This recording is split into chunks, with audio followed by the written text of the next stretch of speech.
আসসালামু আলাইকুম প্রিয় দর্শক। অনেকেই চান যে খরগোশ পালন করতে, শৌখিন যে ভাই বোনেরা আছেন খরগোশ পালন করতে চান তারা খরগোশ নিতে পারেন। দেখুন, আমাদের সম্পর্কে দাদা হয়, দাদাটি এই খরগোশগুলো পালন করে, কিন্তু অন্যান্য কাজের পাশাপাশি হয় না, সাংসারিক বোঝেন না, বয়স্ক লোক। তা আপনারা যদি নিতে চান তাহলে দাদার সাথে যোগাযোগ করতে পারেন, স্ক্রিনে নাম্বার দেব, ওই নাম্বারে আপনি যোগাযোগ করতে পারেন। অনেকে হয়তো জানেন না যে খরগোশের মাংস খাওয়া যায়, হাদিসে কিন্তু আছে যে খরগোশের মাংস খাওয়া যায়। আপনি শখের জন্য পালন করতে পারেন, অথবা মাংসের চাহিদা পূরণ করার লক্ষ্যে পালন করতে চাইলে তাহলেও কিন্তু আপনি পালন করতে পারেন। তা দাদা, কতদিন ধরে আপনি এই খরগোশগুলো পালন করেন? এক বছর। 1 বছর হচ্ছে। একবারে কত দিকের বাচ্চা দেয় নাকি? 5টা 6টা করে বাচ্চা দেয়।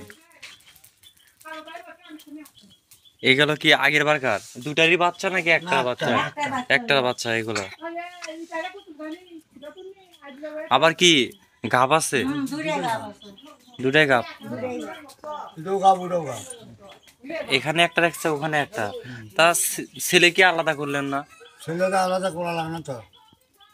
ছেলে মেয়ে যে একটাতে রাখছেন তাই বলতেছে।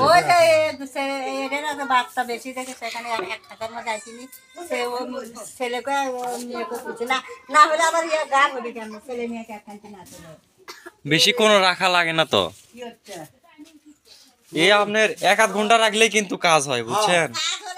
পাগলা ছোট বাচ্চা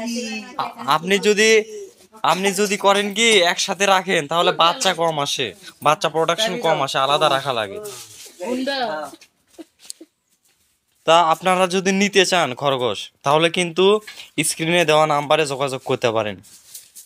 এই যে এখানে যে মাদারটা দেখতেছেন এটাও কিন্তু গর্ভ অবস্থায় আছে, আবার এখানে যেটা দেখতেছেন এখানেও এটাও গর্ভ অবস্থায় আছে।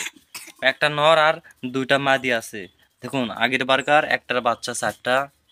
দেখুন বাচ্চাগুলো কত কিউট।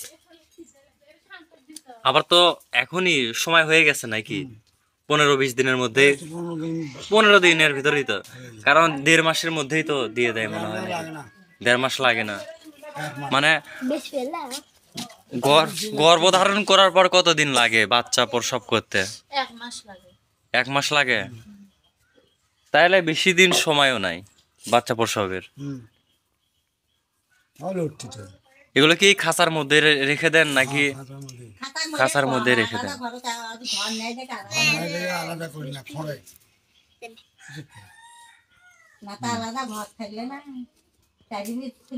আলাদা একটা ঘর থাকলে একসাথে অনেকগুলো, আর যদি একটা ঘাসের জমি থাকতো তাহলে এগুলো পালন করা অসুবিধা না। তা আপনারা যারা পালন করতে চান তারা কিন্তু পালন করতে পারেন, যাদের ঘাসের জমি টমি আছে, যে গরু পালন করেন পাশাপাশি, এরকম যদি চান একটা ছোট একটা পরিসরে কিন্তু পালন করতে পারেন। এরকম 20টা 25টা খরগোশ পালন করা কিন্তু ব্যাপার না, তেমন কিন্তু খাবারও লাগে না, যদি ঘাসের পর্যাপ্ত যোগান থাকে, যে জমি টমি থাকে। সবই খায়। হ্যাঁ, সবকিছুই খায়। দেখুন ছাগলের মতোই সবকিছু। দেখুন সে যে পায়খানা করছে ওটাও দেখুন, ছাগলের নাদি যে রকম ঠিক সেই রকম, প্রসাবও সেম।